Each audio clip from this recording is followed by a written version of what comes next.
मैं अहलियाने कराची को मुबारकबाद पेश करता हूँ कि आज मुहद्दिस कबीर मुजद्दिद असर हाज़िर कुश्ता इश्क़ रसूल शेखुल हदीस व तफसीर हज़रत अल्लामा मौलाना हाफिज़ खादिम हुसैन साहब रज़वी रहमतुल्लाह अलैह आपके लख्ते जिगर नूर नज़र ने कराची की ज़मीन पर कदम रंजा फरमाया और आपने उनके इस्तकबाल का हक अदा कर दिया और पूरी दुनिया सुन ले जो नजरिया किबरा अमीरुल मुजाहिदीन दे के गए, जो ऐलान फरमा के गए कि हमने मुल्क पाकिस्तान में निजाम मुस्तफा को नाफिज करना है, वो कश्मीर हो, बर्मा हो, फलस्तीन हो, उन बेटियों का बदला लेना है, तो इंशाअल्लाह मुल्क पाकिस्तान में निजाम मुस्तफा आएगा और इसके रास्ते में जो रुकावट बनने की कोशिश करेगा हम पांव की ठोकर से उड़ा के रख देंगे। और पंजाबी में सुन लो, जरा रुकावट बनने की कोशिश करेगा कोई भी अदब गुस्ताख वो इंशाअल्लाह छोटे ला देंगे, मोछे पा देंगे, सिर बन देंगे, कदर तोड़ देंगे, नदियां उड़ा देंगे। फला हादिय लहु व नशहदु अल्ला इलाहा इल्लल्लाह वहदहु ला शरीक लहु व नशहदु अन्न सय्यदना व नबियना व हबीबना व मौलाना मुहम्मदन अब्दुहु व रसूलुहु अम्मा बाद फ़अऊज़ु बिल्लाहि मिनश शैतानिर रजीम बिस्मिल्लाहिर रहमानिर रहीम वमन यतवल्लल्लाह व रसूलहु वल्लज़ीना आमनू फ़इन्न हिज़्बल्लाहि हुमुल गालिबून सदक़ल्लाहुल अज़ीम व सदक़ रसूलुहुन नबियुल करीमुल अमीन इन्नल्लाह व मलाइकतहु युसल्लूना अलन नबी या अय्युहल्लज़ीना आमनू सल्लु अलैहि व सल्लिमू तस्लीमा अस्सलातु वस्सलामु अलैका या सय्यदी या रसूल अल्लाह व अला आलिका व अस्हाबिका या सय्यदी या खातमन नबिय्यीन। अस्सलामु अलैकुम कराची वालों, अस्सलामु अलैकुम अहलियान सिंध, अस्सलामु अलैकुम बाबुल इस्लाम अहलियान सिंध कराची वालों, अस्सलामु अलैकुम। मैं तुम पर 3 मरतबा सलामतियाँ इसलिए भेज रहा हूँ कि हमारे बाबा जी ने कहा था चलने में बरकत है, आज तुमने चलने की भी हद कर दी है।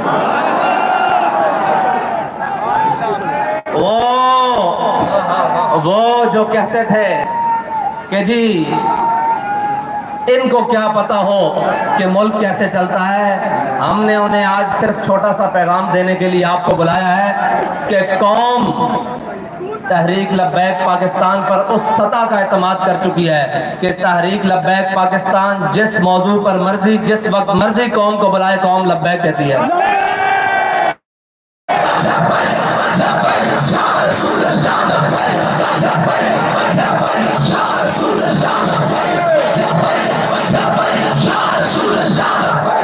और जिस दिन तहरीक लब्बैक या रसूलुल्लाह ने महंगाई निजात मार्च रखा है, यह दिन कोई आम नहीं है, यह दिन 23 मार्च का दिन है जिस दिन हमारे बड़ों ने करारदाद पाकिस्तान मंजूर की थी कि हम वो वतन बनाएंगे जिसके रहने वाले खुशहाल होंगे, जिसके रहने वाले गैरतमंद होंगे, जिसके रहने वाले दीन इस्लाम पर कट मरने वाले होंगे, जिसके रहने वाले उस कानून और अदल के निज़ाम में रहेंगे कि उनको किसी किस्म की परेशानी नहीं होगी। लेकिन 75 साल से हम पर वो बुज़दिल, वो बेशरम और वो वलायती लीडर हम पर मुसल्लत कर दिए गए, जिन्होंने इस कौम को बजाय कि ये दिन इस तरह मनाते कि आज वो दिन है जिस दिन इस रियासत की बुनियाद रखी गई, लेकिन आज वो महंगाई का रोना रो रहे हैं। इसकी कसूरवार तकरीबन हम खुद भी हैं और हमारे वो लोग जिन्होंने हमेशा छोटी और बड़ी बुराई की तकसीम की कि ये छोटी बुराई है, ये बड़ी बुराई है।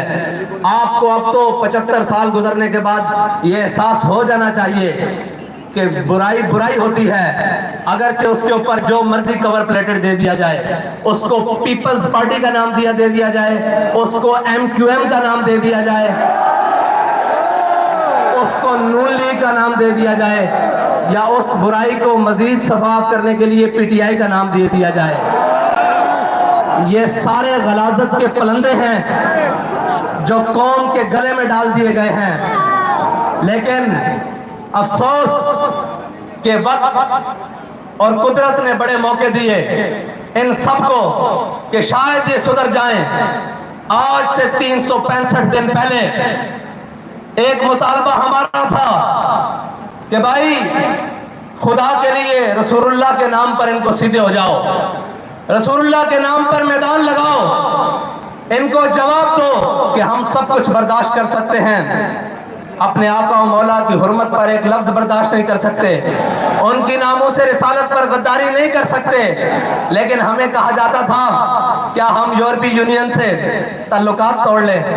तो मैंने पूछा सुनाओ कैसे हैं ताल्लुकात आजकल?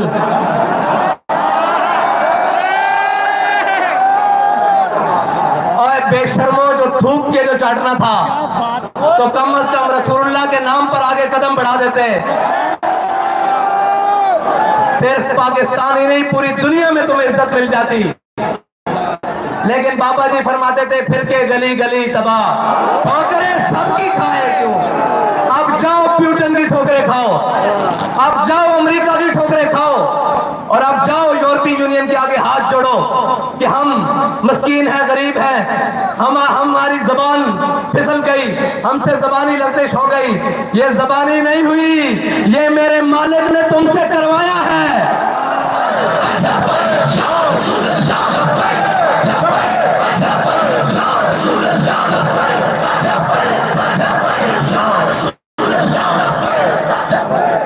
तुम बात करते हो, किस मुंह से बात करते हो कि मैंने इस्लामी फोबिया के लिए, इस्लामोफोबिया के लिए पूरी दुनिया में आवाज उठाई?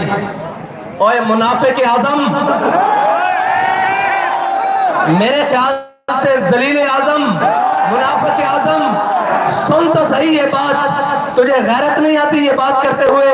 इतना बेशर्म इंसान है तू, जिस में अक्सरियत रखता था अब नहीं है, अक्सरियत रखता था, उस असेंबली में एक नामूस रिसालत के लिए करारदाद तो पास नहीं करवा सका, तो तू बनता है लीडर के मैंने इस्लामोफोबिया पे बात की है? बेशरम, तूने आफिया सिद्दीकी के लिए भी बात की थी, तूने जनाब मुल्क के अंदर 1 करोड़ नौकरियां देने की भी बात की थी, तूने उन चोरों लुटेरों के एहतसाब की भी बात की थी, तूने वो जनाब पंजाब के डाकुओं की भी बात की थी।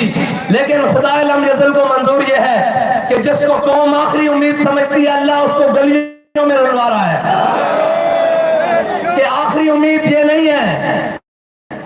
पाकिस्तान की कौम और पाकिस्तान की पहली और आखिरी बात सिर्फ हुजूर सैयद आलम सल्लल्लाहु अलैहि वसल्लम का दीन है, और वो निजाम है जो निजाम मेरे आका और मौला सल्लल्लाहु अलैहि वसल्लम ने अपनी उम्मत को दिया है, जिसको समझते थे कि जी ये तब्दीली लाएगा, और वो क्या तब्दीली लाएगा जिसके अपने घर वाले मशकूक हैं। कभी उनको कहता है बिक गए हो, और हमारे यहाँ ये लफ्ज निकल जाए ना कि इसने कोई हल्की बात की है, हम कहते हैं इसको पीछे कर दो, दिलेर बंदा आगे लाओ। तुम कहते हो पहले 25 करोड़ लेके बिक गए हैं, फिर कहते हो वापस आ जाओ, कुछ नहीं कहूंगा।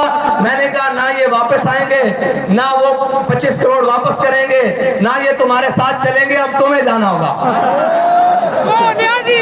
और इंशाअल्लाह तुम जाओगे।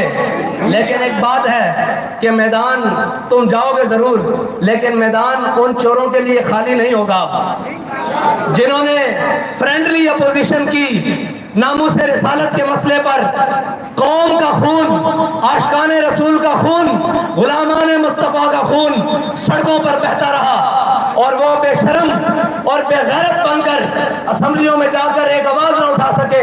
अगर वो बेशरम बना हुआ था तो तुम्हारी जबानें चलती थी, तुम गिरफ्तार ले आते। वो मजहबी लीडर, वो सियासी पंडित जिन्हें आज याद आ रहा है कि कौमी हुकूमत बनाओ, मैंने कहा तुम्हें कौमी हुकूमत नहीं, तुम्हें कौमी छितर देंगे।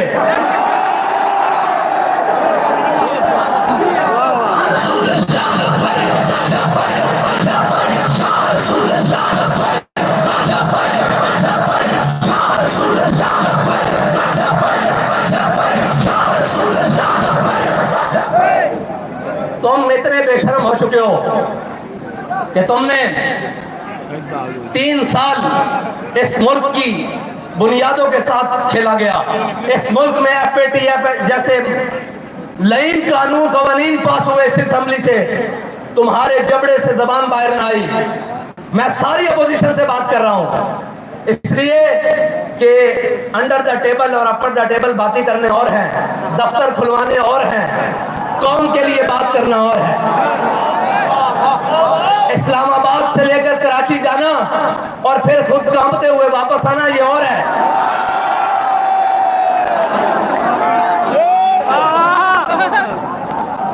और ये कहना कि हमें कुछ हिस्सा मिल जाए और उसके साथ उन लोगों के साथ राब्ते करने जिनके साथ 5 साल उनके खिलाफ बातें करते रहो, और जनाब जब वक्त आए इक़्तिदार लेने की कहीं से रोशनी नजर आए, रोशनी क्या, जो कौम के भेड़िए हैं उनके लिए तो इक़्तिदार भी अंधेरा है, अंधेरा है इक़्तिदार। उन कौम के भेड़ियों को जरा लो नजर आए, इसी कौम ने तारीख की महंगी तरीन चीज खरीदी, तुम कोई बात ना कर सके। इसी कौम ने अपने सामने FATF के कवानीन पास होते देखे और अपोजिशन खामोश रही, कोई बात नहीं की, अपोजिशन ने फ्रेंडली माहौल रखा। इन्हीं के सामने जनाब पूरी कौम महंगाई की चक्की में पिस कर रह गई, ये अपोजिशन पूरी खामोश रही। लेकिन जैसे ही इक़्तिदार की लच्छा नजर आना शुरू हुआ तो सबसे पहले गीदड़ की तरह मैदान में आ गए और सबसे पहले ये कहना शुरू कर दिया कि जी हम अदम एतमाद लाएंगे और हम जनाब इसको तख्त से उतारेंगे। तुम अदम एतमाद लाओ या ना लाओ, मैं तुम्हें बरसरे मिंबर ये खड़ा होकर कह रहा हूं, पूरी कौम तमाम पार्टीज के ऊपर अदम एतमाद कर चुकी है। पूरी कौम इनकी सियासत के ऊपर, इनकी तर्ज हुकूमत के ऊपर और इनके मुनाफिकाना रवैया के ऊपर अदम एतमाद कर चुकी है। अब रही बात इलेक्शन की, तो तुम इलेक्शन की तैयारियां कर रहे हो, हम पहले तैयार हैं, मैदान में बैठे हुए।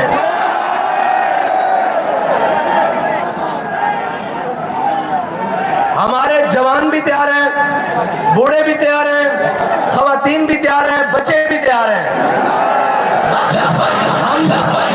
एक मिनट जी, हमने ये तय कर लिया है कि कौम को किसी भी मसले में अब अकेला नहीं छोड़ना।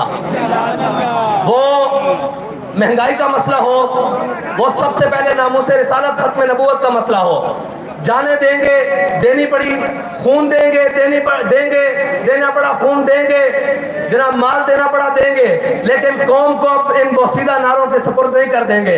ये आते हैं, नारे लगाते हैं, आजकल उनको भी बड़ा जनाब मजहबी फैक्टर याद आया हुआ है, दीनी बातें याद आई हुई हैं, आशिक के रसूल बड़ा हुआ है। मैंने कहा तू भी मुंह दिखाने के काबिल है कि तू हुजूर से, हमारे बाबा जी बता गए हैं इस बारगाह में 2 नंबरी नहीं चलती। अभी 12 अप्रैल नहीं आया, अभी पहला रोजा नहीं आया, तेरी टांगे आसमान की तरफ हैं।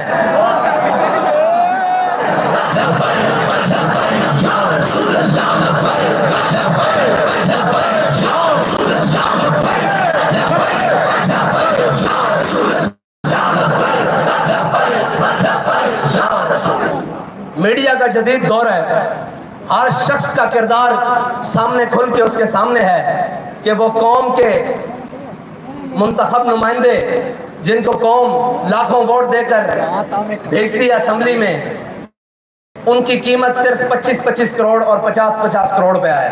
जो अपने जमीर बेच रहे हैं, वो इधर हो या उधर हो, ये सारे जमीन फरोश हैं। क्या आपको इनसे उम्मीद है कि ये पाकिस्तान को इन मुश्किल हालात में से निकालेंगे? और जमीर फरोश भी हैं, कश्मीर फरोश भी हैं और हमशीर फरोश भी हैं। इनसे बड़ा तारीख में बाबा जी फरमाते थे, ये मिट्टी कीमती है बादशाहों के खजीनों से, अभी तक इस्लाम मालदार है ऐसे सफीनों से, अभी तक सदा आ रही है तुर्बत के सीने से, अगर जिल्लत का जीना हो तो मौत अच्छी है जीने से। याद रखना, कौमों के उरूज जवाल का म्यार हमेशा कौमों का किरदार और कौम के रहनुमाओं का किरदार होता है। जो झूठ के सबसे बड़े, अगर पूरी दुनिया में मुकाबला कराया जाए तो पाकिस्तानी सियासतदान जो मौजूदा एक दूसरे के कपड़े उतार रहे हैं, अगर झूठ का मुकाबला कराया जाए तो ये सारे अव्वल नंबर पे आए, कोई भी एक पीछे ना हो। अगर करप्शन का मुकाबला कराया जाए तो ये सारे एक दूसरे के पीछे आए। अगर यू टर्न का मुकाबला कराया जाए तो सारे एक दूसरे के पीछे आए। और वो जो कहते थे कल तक कि मियां सांप, आज मियां सांप के जवाई बने हुए हैं। कोई बात नहीं, मैं तो कहता हूं अल्लाह ताला मजीद तुम्हें नंगा करे कौम के सामने कि तुम खाते वक्त सारे इकट्ठे हो और दिखाने के दांत और हैं तुम्हारे, झूठ बोलते हो कि तुम्हें कौम का दर्द है। मरसू मरसू सिंध ना डेसू, मैं कहा ना ना ना ना, मरसू मरसू सिंध को कुछ ना डेसू।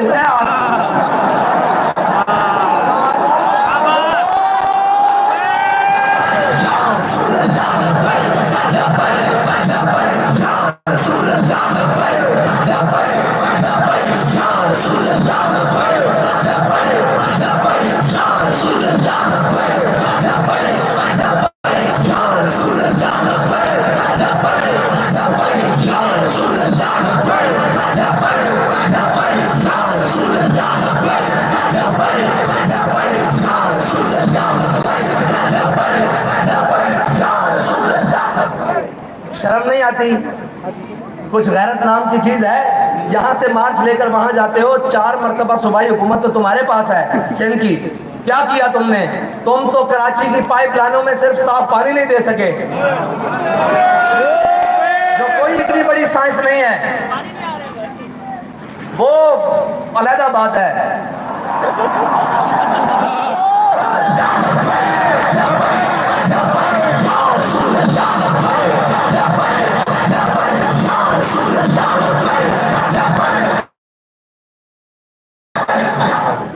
और यहां से वहां जाकर कहते हो क्या तुमने जो तुम्हारी जिम्मेदारी थी, क्या तुमने कौम को वो जरूरियात पूरी की है? बारिश आ जाए तो कराची जैसे शहर जिसकी आबादी करीबन 3 करोड़ के लगभग है, जिसकी आज तक तुम बेईमानों ने मर्दमशुमारी सही नहीं होने दी, और सिंध, अंदरूने सिंध जहां साफ पानी पीने के लिए मुयस्सर नहीं, वो पाकिस्तान जिसमें तकरीबन 10 के करीब छोटे बड़े दरिया बहते हैं, और एक सूबा जिसके अंदर 5 दरिया बहते हैं, पूरे पाकिस्तान में दरियाओं की एक लाइन है।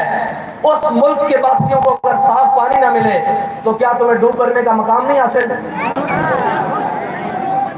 और तुम यहां से वहां मार्च लेकर जाते हो, महंगाई का रोना रोते हो। क्या तुमने सिंध में दूध की नहरें बहा दी हैं? क्या तुमने सिंध के वासियों को उनके जीने का हक दे दिया है? क्या कराची के मसाइल हल हो चुके हैं? सबसे बड़े लैंड माफिया तुम खुद हो, सबसे बड़े बदकाखोर तुम खुद हो, सबसे बड़े सिंध के कराची के डाकू तुम खुद हो। ये जितने डकैतों का सरगना हो, जितना उनका जनाब चलता है नजम, उस सब के सरबराह तुम खुद हो और तुम्हारा बाप है। और हमसे तवक्को करते हैं कि कहीं सीट एडजस्टमेंट हो जाएगी। मैंने कहा आपके लिए हमने सिर्फ लिटर एडजस्टमेंट रखी है।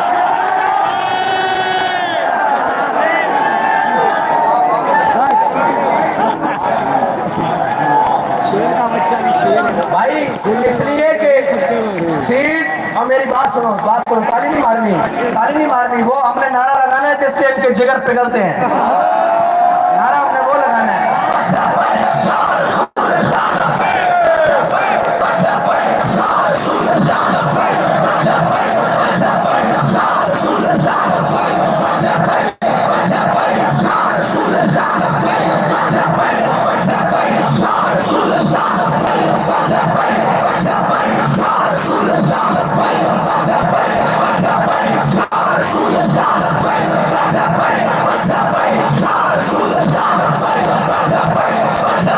Ya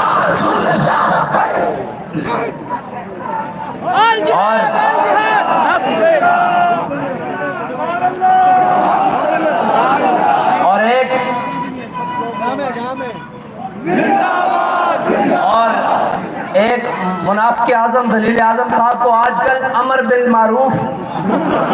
मारूफ आई हुई है। और मैंने कहा भाई, अमर बिल मारूफ जिनके नामे नामी से नेकी बनी है ना, पहले उनकी इज्जत की तो बात करो। अमर बिल मारूफ तो बाद में है, पहले जिनकी वजह से हमें दीन मिला है, नेकी मिली है, राय हिदायत मिली है, पहले उनके नाम की तो बात करो। ये दो नंबरियां नहीं चल सकती। और काश कि वो वक्त तुमने ना खोया होता। तुम्हें आना तो मैदान में ही पड़ा है ना। हम तुम्हें कहते थे ये कुर्सी 4 दिन की है, आना तुमने कौम में ही है और तुम्हें लगाना मैदान ही पड़ेगा। काश के ये मैदान तुमने हुजूर की नामूस के लिए लगाया होता। काश के ये बयान तुमने हुजूर सैयद आलम सल्लल्लाहु अलैहि वसल्लम की नामूस रिसालत के लिए दिया होता। आज तो रो रहे हो कि न्यूट्रल जानवर होते हैं। मैंने कहा जितनी देर तुम न्यूट्रल रहे हो उतनी देर तो जानवर बनो। खान साहब 8 महीने तक कट के आओ ना अंदर, बाकी साहब बात जो करेंगे।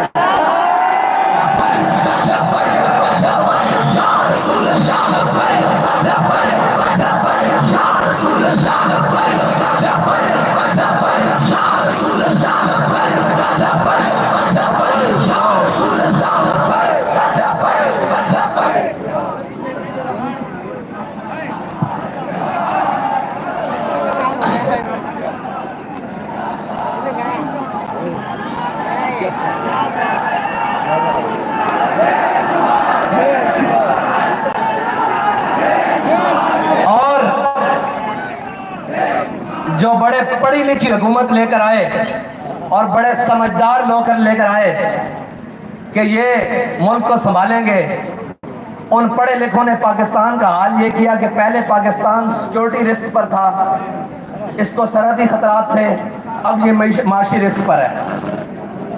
ये पढ़े लिखों ने हाल किया है पाकिस्तान का और ये समझते हैं कि तहरीक लब्बैक वाले ऐसे ही उठकर आ गए हैं, इनको मैशत का क्या पता हो।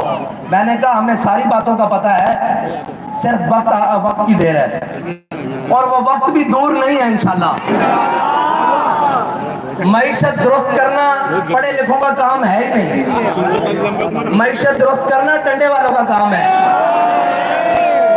अगर पढ़े लिखों का काम हो गए तो आज जहांगीर तरीन साहब को सामने बिठा दो, वो कहेंगे सबसे ईमानदार मैं हूं। आज अलीम खान को सामने बिठाओ, सबसे ईमानदार वो है। सारों को छोड़ो, सबसे बड़े डाकू जरदारी को बिठा लो। अच्छा, उससे बड़ा चोर बाहर से इंपोर्ट करके बुला लो, नवाज शरीफ, उसको बिठा लो। वो कहेगा मुझसे ज्यादादार कोई नहीं है। कौम का पैसा वापस लाने के लिए तुमने क्या क्या ढोंग किए, लेकिन तुम्हारी नीयत ठीक नहीं थी। अगर नीयत सही हो तो हमारे बाबा जी फरमाते थे, हजरत उमर बिन अब्दुल अजीज सिर्फ मस्जिद से सर के घर तक गए थे तो आधा इस्लाम नाफिज हो चुका था। तुमने कहा था मैं आते ही गवर्नर हाउस की दीवारें गिराकर इसको यूनिवर्सिटी बना दूंगा। हमारा ये दावा नहीं है कि हम गवर्नर हाउस गिराकर उसको यूनिवर्सिटी बनाएंगे। हमारा दावा यह है कि हमारा गवर्नर हाउस में नहीं रहेगा। उसकी इमारत को जहां भी सरकारी इस्तेमाल की जरूरत पड़ी हम उसको करेंगे। हम बात वो करेंगे जिस पर अमल करके दिखाएं। हम कौम को वो सबज बाग नहीं दिखाएंगे जो दिखाकर हमें यू टर्न लेने पड़े और झलेवासी से हथकड़ियां पा के फांसी वाली चक्की जाके यू टर्न नहीं लिया। साढ़े बाबा जी ने सानू यू टर्न सिखाया ही नहीं। हमारे बाबा जी ने हमें एक ही बात सिखाई है, कोई यार की गल सुना मुल्ला ना लम्बे पहले पा मुल्ला ना इल्मा विच। ये जो जमा तफरीक की सियासत, ये जो मईशत का अदम इर्तिकाज है, ये सारी चीजें अगर कोई खत्म कर सकता है तो वो तहरीक लब्बैक या रसूलुल्लाह कर सकती है। क्योंकि ना हमारे किचन की किसी ब्लैक लिस्ट और ब्लैकिए के पैसों से चलते हैं, ना हमारी गाड़ियों में पेट्रोल किसी 2 नंबर चीनी बेचने वाले के पैसों से आता है, ना हम इस मुल्क को खाने वालों के हेलीकॉप्टरों में सैर करते हैं। हमें जहां जरूरत पड़ी हम पैदल चल पड़ते हैं, जहां जरूरत पड़े साइकिल पे बैठ जाते हैं, जहां जरूरत हो गाड़ियों पे बैठ जाते हैं, जहां जरूरत हुई जहाज पे भी बैठ जाएंगे, लेकिन कौम के लूटे हुए माल से नहीं। क्योंकि तुम इसलिए कुछ नहीं कर सकते इन चोरों के बारे में, इन महंगाई बढ़ाने वालों के बारे में, इनके बारे इसलिए कुछ नहीं कर सकते क्योंकि तुम्हारे किचन इनके पैसों से चलते हैं, तुम्हारी अय्याशियां इनके पैसों पर मुनहसर हैं, और तुम्हारी सारी चीजें इनके जनाब एटीएम कार्ड्स पर हैं। हमारा एटीएम एक ही है कि उन्हें जाना, उन्हें जाना, उन्हें जाना, ना रखा गैर से काम। तो कराची वालों, बाबा जी हमें एक बात बता गए हैं कि चलने में बरकत है। जब तक चलते रहोगे मंजिल तुम्हारी करीब आती रहेगी, और जितना तेज चलोगे, जितनी लगन से चलोगे, जितने इखलास से चलोगे, तुम्हारी मंजिल उतनी करीब होगी। लेकिन एक बात याद रखना मेरी, और वो बात को कान खोल कर सुन लेना कि तुम्हारा दुश्मन, तुम्हारा रकीब, तुम्हारा हासिद तुम्हें जेलों में लेकर जाकर तुम्हारा कुछ नहीं बिगाड़ सका, तुम्हें शहीद कर कर, तुम्हें जख्मी कर कर तुम्हारा कुछ नहीं बिगाड़ सका। अब वो तुम्हारी सफों में तड़ाने पैदा करने की कोशिश कर रहा है। अपने हाथ दूसरे भाई के हाथ में ऐसे थाम लो, ओहदों की क्या बात है यार, मैं अभी तुम्हारे साथ नीचे खड़ा हो जाता हूं। इन चीजों की कोई हैसियत नहीं। बाबा जी हमारी आंख में सोना और मिट्टी बराबर करके गए हैं। हम सब की मंजिल वो है कि हमने हुजूर के दीन को तख्त पर लाना है, और उसके लिए हमने आपस में जो अपने भाई हैं उनके बाजू पकड़ के रखने हैं, और नहीं जाना है इस तरफ। यार मैंने कोई ऊंची गल हो, मुझे कोई ऊंची बात हो भी गई है, मेरी शान में कोई गुस्ताखी हो भी गई है, तो क्या बात, तू ये तो देख कि जब तेरे नबी के बारे में गुस्ताखी हुई तो ये तो बंदा मैदान अमल में था या नहीं। कुछ नहीं होता। ये चार, अब दुश्मन की आखिरी ज़रब है, वो आपकी सफों को तोड़ना चाहता है, लेकिन आप अपनी सफे ज्यादा मजबूत करके उसको ये पैगाम दे दें कि मर जाएंगे, जालिम की हिमायत नहीं करेंगे। अब आपका पैगाम अपने आप को मुतहद करना, और गली गली में जाओ, कूचे कूचे में जाओ, नगर नगर में जाओ, हर दरवाजा खटकाओ, उन्हें बताओ कि उम्मत के असल वारिस आ गए हैं, कौम के हकीकी तर्जुमान आ गए हैं, पाकिस्तान को अपनी मंजिल के तक पहुंचाने वाले वो लोग हुजूर के गुलाम आ गए हैं, जिनको ना इक़्तिदार की लालच है, ना जनाब पैसे की हवस है। उनको अगर किसी मकसद की लालच है वो ये है कि ये उम्मत हुजूर सैयद आलम सल्लल्लाहु अलैहि वसल्लम के दामन से वाबस्ता होकर खुशहाल हो जाए, और हम सब की निजात हुजूर सैयद आलम सल्लल्लाहु अलैहि वसल्लम के दीन के साथ और उनके निज़ाम से वाबस्ता रहने की है। इंशाअल्लाह ये जो महंगाई हुई है ना, इसमें कौम का भी एक कसूर है। आखिरी बात कर रहा हूँ कि आप कह रहे थे तब्दीली आने को आजमा ली हो, थोड़ा जा आजमा लीजिए, अगर कोई मजीद कसर है तो फिर आजमा लो।